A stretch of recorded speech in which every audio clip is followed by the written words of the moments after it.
안녕하세요. 30대 여성입니다. 아이는 없어요. 남편하고 저하고 나이 차이가 많이 나기도 하고 둘 다 아이를 안 좋아해서 아이는 갖지 않기로 했거든요. 그런데 이런 저희의 결정이 신우에게 이상한 착각을 하게 만든 것 같네요. 남편과 저는 동호회 활동을 하면서 만났습니다. 동호회 활동을 하게 된 계기는 제가 새로운 곳으로 이사를 했기 때문이었어요. 근 10년 가까이 다니던 회사를 떠나 새로운 직장으로 이직을 했습니다. 회사 자체만 놓고 보면 더 좋은 곳으로 가는 상황이었지만 사는 곳에서 1시간은 더 멀어지게 되었기에 이사를 하지 않을 수 없었습니다. 솔직히 새로운 동네로 이사를 올 때만 해도 큰 걱정은 없었고요.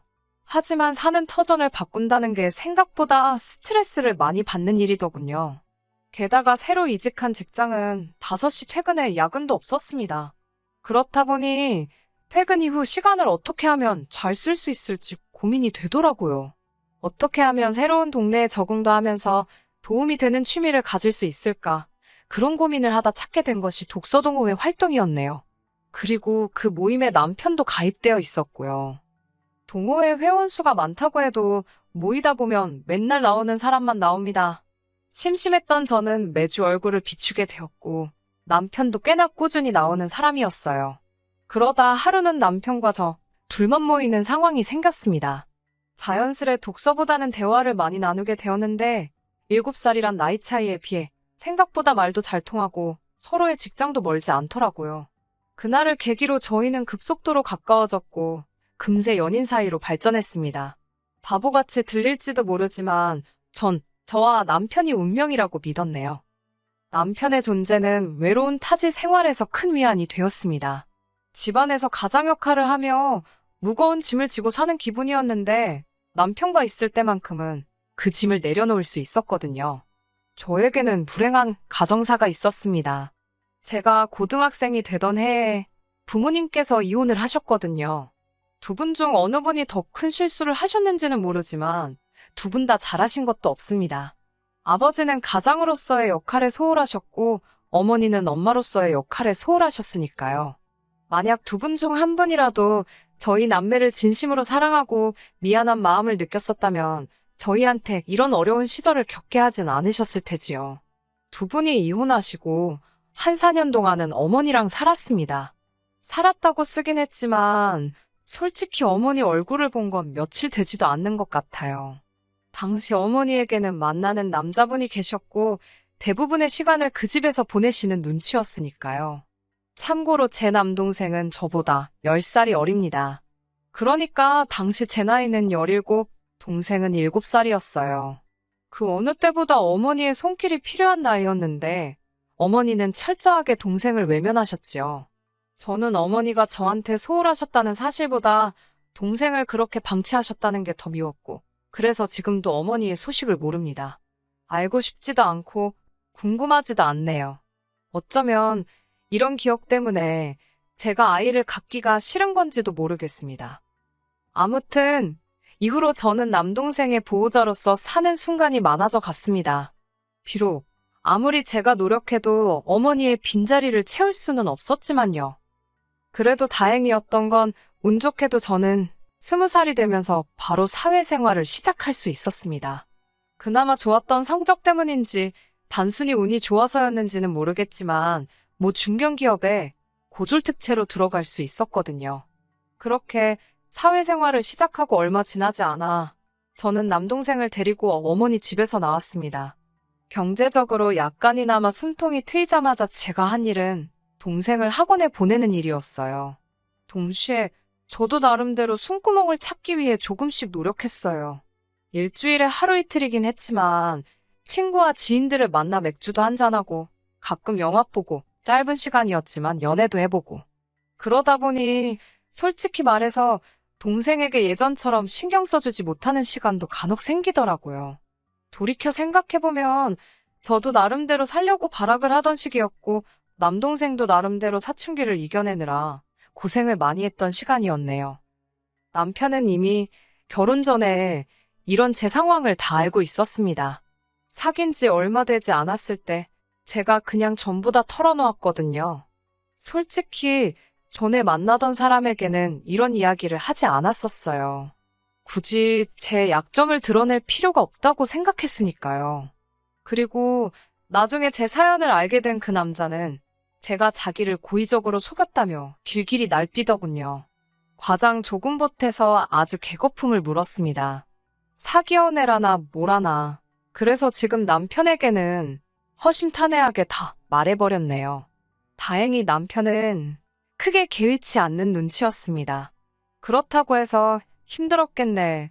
그래도 잘 컸네. 그런 어설픈 동정도 없었습니다. 그런 동정을 받는 건 언제 받아도 익숙해지지가 않더라고요. 하는 사람들이야 진심이라고 했지만 겪어보지도 않은 사람들이 뭘 알겠어요? 그런데 남편은 딱히 더 물어보지도 않고 말을 덧붙이지도 않고 그 점이 참 좋았네요. 지금 생각해보면 아마 그때부터 결혼을 한다면 남편과 해야겠다고 생각했던 것 같습니다. 믿을 만한 사람이라고 생각했어요. 또 남편 역시 아이를 원하지 않는다는 점도 마음에 들었지요. 그렇게 남편과 사귄 지 1년 만에 결혼하게 되었습니다. 그래도 제 나름대로 직장 생활하면서 모아둔 돈이 있었기에 맨몸으로 시집가야 할 상황은 아니었고요. 문제는 시댁에서는 제 가정 환경을 정확히 알지 못했습니다. 핑계 같지만 남편이 말하지 말자고 하더라고요. 자기는 자기 부모님을 믿지만 그래도 혹시 모르니까 라며 말을 아끼는 그에게 구태여 말하자고 우기고 싶지 않았어요. 깨름직하긴 했지만 제가 남편하고 결혼하는 거지 시부모님하고 하는 건 아니잖아요. 솔직히 변명이지요. 저도 시부모님이 반대하실까봐 두려웠습니다. 결국 친정부모님 자리에 돈 주고 고용한 두 어른을 모시고 상견례도 하고 식도 올렸습니다.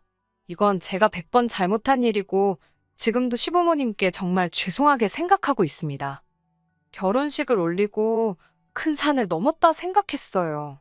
하지만 얼마 지나지 않아 모든 것들이 들통나고 말았습니다. 남편에게는 4살 많은 신우가 있었는데 오지랖이 얼마나 넓은지 별명도 오통령, 오지랖 대통령이었거든요. 이 신우가 제 뒷조사를 했더라고요. 고졸인 거야 이미 시댁에서도 알고 있었는데 신우는 고졸이 어떻게 중견기업을 들어가냐면서 자기 나름대로 진실을 파헤친다고 여기저기 들쑤시고 다닌 모양이었습니다. 그리고선 기어이 저희 부모님이 이혼을 했고 지금은 부모님과 연도 끊고 지낸다는 사실을 알아내서는 마치 무슨 대기업의 비리를 폭로하는 정의의 사도 마냥 시부모님을 앉혀놓고 까발렸습니다. 하필이면 그날은 시어머니의 생신이기도 해서 저도 그 자리에 있었고요. 신우의 폭탄 발언에 온몸이 후덜덜덜 떨리고 머릿속이 하얘졌습니다. 어머님 아버님이 어떤 생각을 하실지 너무 걱정이 돼서 감히 고개를 들 수가 없었네요. 하지만 제 생각과는 달리 어머님께서는 감사하게도 이제 우리 식구가 되었으니 그런 건 중요하지 않다고 딱 잘라 말해주셨습니다. 게다가 신우에게 말조심, 행동 조심하라고 오히려 신우를 나무라셨어요. 뿐만 아니라 저에게는 너도 마음고생이 많았겠다며 이제는 그런 거 신경 쓰지 말고 어깨 펴고 살라 말씀하셨습니다. 그제서야 신우도 더는 찍소리도 못하더군요.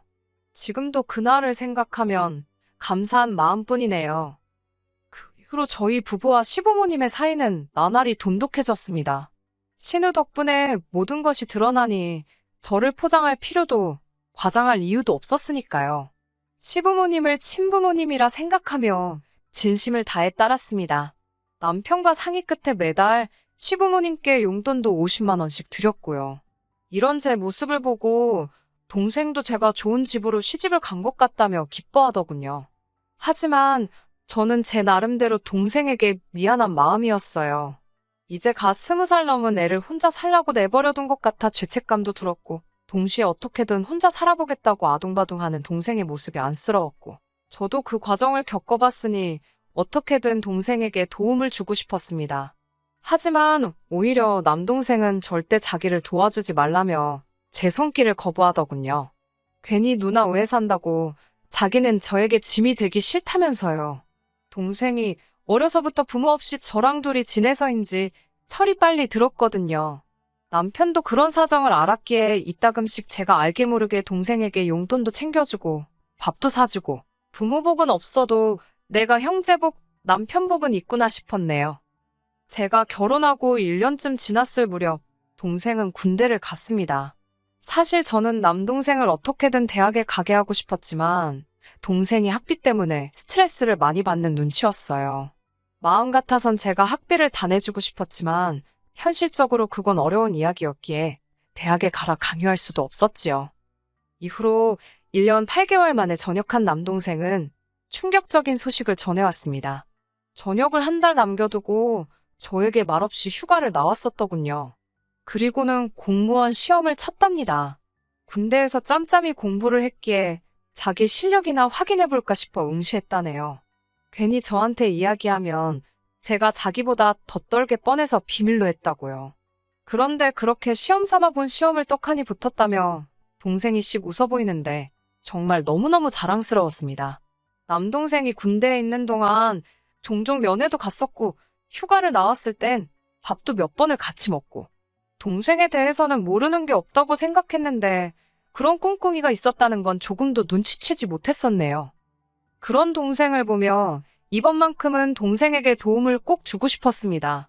저녁 이후로 당장은 저희 집에 머물고 있는 상황이었고 남편도 원하면 같이 살자고 했지만 동생은 한사코 이를 거부했어요. 신세지기도 싫다 했고 어차피 동생이 다니게 된 직장과 저희 집이 왕복 3시간이 넘게 걸릴 만큼 멀기도 했네요. 이제 곧 출근한다는 기쁨도 잠시 동생의 얼굴이 하루가 다르게 어두워져 갔습니다.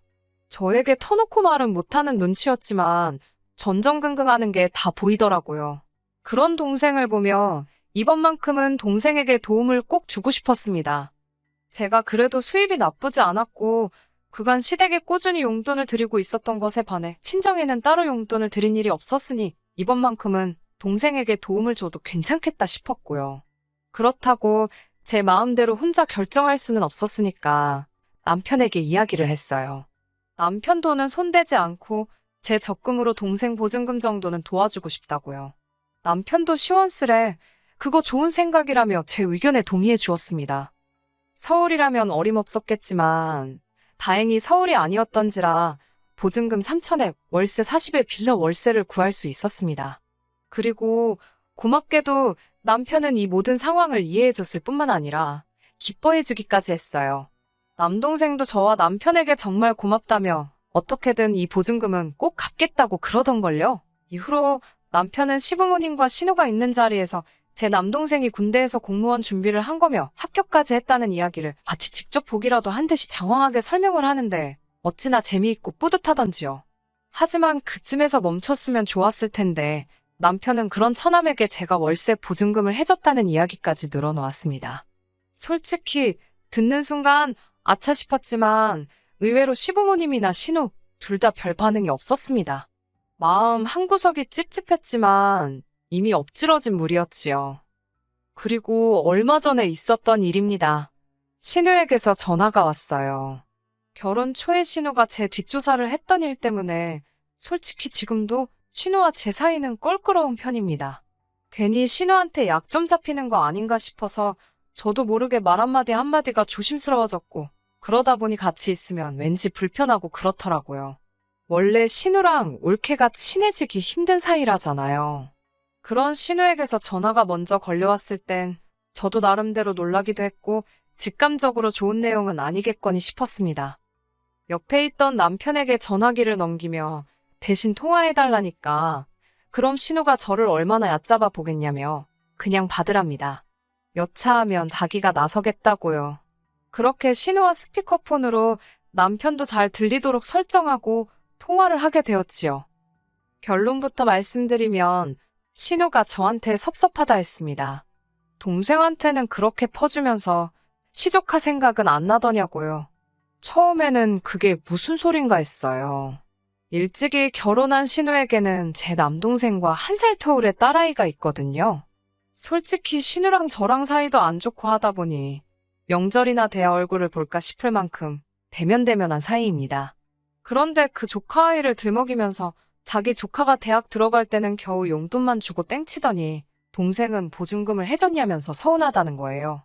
아무리 시조카래도 제 친동생하고 비할 바가 되나요? 제가 외숙모로서 용돈이면 충분하지 뭘 더 해주냐고 물어봤습니다. 기분이 나빴지만 최대한 웃으며 부드럽게 물어봤어요. 그러자 신호한다는 말이 가관이었습니다.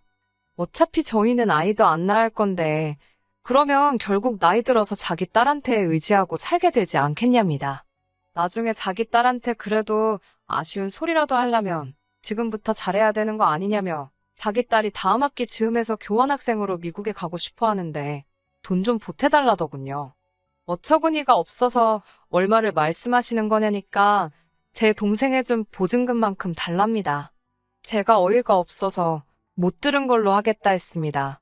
그러자 신호가 잠깐만 기다리라더니 어머님을 바꿔주더라고요. 순간 너무 당황스러웠습니다. 남편도 옆에서 화가 많이 난 눈치였어요. 그런데 어머님 목소리가 나오니 남편 눈이 동그래지더라고요. 어머님께서도 저한테 어떻게 그럴 수가 있냐면서 서운하시답니다. 온 가족이 제 어두운 과거와 거짓말을 덮어주었는데 어떻게 너는 네 핏줄인 사람하고 아닌 사람으로 선을 긋냐고요. 동생하고 조카하고 나이대도 비슷한데 동생 어려운 건 신경 쓰이고 조카는 생각도 안 나더랍니다. 솔직히 신우가 돈 달라 소리했을 때는 진짜 개념 없네라고 생각만 했지 속이 상하거나 마음이 아프진 않았거든요. 그런데 생각지도 못하게 어머님이 조카를 챙기시면서 저를 나쁜 사람으로 만드시니 뭐라고 표현을 할 수가 없었습니다. 그래도 어머님만큼은 저를 이해해 주시고 진심으로 품어주시는 거라 생각했는데 배신감도 느껴지고 그런 제 마음은 아랑곳하지 않으시고 어머님께서는 제가 솔직히 예단이라고 해온 것 중에 뭐 변변한 거나 있었냐면서 이참에 시조카한테 한번 인심 크게 쓰고 다 묻고 가잡니다. 진정한 가족으로 거듭나면 저도 좋고 당신들도 좋고 다 좋아질 거라면서요. 왜인지 눈물이 자꾸 나오려고 하는 걸 억지로 누르면서 어머님께 어머님이 저를 그렇게 생각하고 계신지 몰랐다 했습니다. 그리고 아무리 그렇게 말씀하셔도 저는 시조카한테 그 큰 돈은 못 준다고 했습니다. 이번에 주면 두 번, 세 번도 끊임없이 달라고 하실 게 눈에 뻔하다고요. 그 밖에도 하고 싶은 말은 많았지만 제가 왜 변명하듯이 설명을 해야 하는지도 이해가 안 돼서 포기해버렸습니다. 제가 더 이상 아무 말도 안 하고 있으니 신우랑 시어머니 둘 다 지금 당신들 무시하는 거냐면서 안 되겠다고 제 남편한테 제가 어떤 애인지 당장이라도 말해줘야겠답니다. 하지만 이미 옆에서 다 듣고 있던 남편이 지금 둘이 뭐 하는 거냐고 조용히 따지더라고요. 생각지도 못한 남편 목소리가 들려서인지 갑자기 두 사람 다 조용해졌습니다. 얼마간의 침묵이 흐른 뒤 어머님께서는 남편에게 이 배알도 없는 녀석이라면서 집사람 단속도 못하냐고 걔가 번 돈도 네 돈이나 마찬가지인데 그걸 왜 남한테 퍼주게 내버려두냐입니다. 이쯤 되니까 남편이나 저나 화를 참지 못했어요. 남편은 어머님께 정말 실망이라면서 이렇게 경우 없으신 분인지도 모르고 자랑스러워했다며 다시는 보지 말자고 소리를 지르더라고요. 그러자 어머님께선 너랑 나랑 왜 싸우냐고 네 마누라가 문젠데라며 가서 보증금 찾아다 네 조카부터 챙기랍니다. 너는 어째 팔이 바깥으로 굽냐면서 신우는 신우대로 빽빽거리고 결국 화가 난 남편이 휴대폰을 집어던지면서 통화가 끝났습니다. 남편은 자기 머리를 쥐어뜯으면서 저에게 정말 미안하답니다. 이런 사람들일 거라곤 상상도 못했다며 그전에도 저를 괴롭힌 적이 있냐고 자기가 정말 미안하다며 사과를 하더라고요. 이해해 달라 소리도 안 할 거고 이제 어머님이건 신우건 안 보고 살아도 그만이니까 우리 둘이서만 잘 살잡니다. 제가 그래도 당신 어머니고 누나인데? 그러자 남편은 신경 쓰지 말랍니다. 자기가 그동안 눈이 멀었던 것 같다면서 이제 정말 저만 지켜주겠다나요. 남편의 진심 어린 말들에 저는 결국 남편을 믿어보기로 했습니다. 이후로 시댁에 보내던 용돈을 끊었습니다. 그 외에도 저희가 보험이라던가 공과금을 내드리던 게 좀 있었는데 그런 것도 전부 다 끊었어요. 한두 달쯤 지났을까 어머님께서 아무리 그래도 자식된 도리는 하고 살라며 지금 뭐 하는 짓이냐고 또 연락을 해오셨는데 남편이 소리를 지르더라고요. 자식된 도리가 돈 내주는 거냐고 그러면 안 한다고 어머니랑 단돈 10원짜리 하나도 주고받기 싫다면서 아주 질색팔색을 하던걸요. 지금 이 사연을 쓰면서도 마음이 편한 것만은 아닙니다. 그래도 사랑하는 남편이 제 옆을 든든히 지켜주고 있으니 슬프지만은 않네요. 언젠가 다시 어머님과 신우를 웃으며 볼 날이 올까요? 잘 모르겠어요. 한 가지 확실한 건 이 매듭은 제가 풀 수는 없을 것 같다는 거지요. 시간에 맡겨 볼까 봐요. 끝까지 들어주셔서 감사합니다. 오늘의 사연은 여기까지입니다. 구독과 좋아요, 알람 설정 부탁드리고 더 좋은 사연으로 다시 찾아뵙겠습니다. 감사합니다.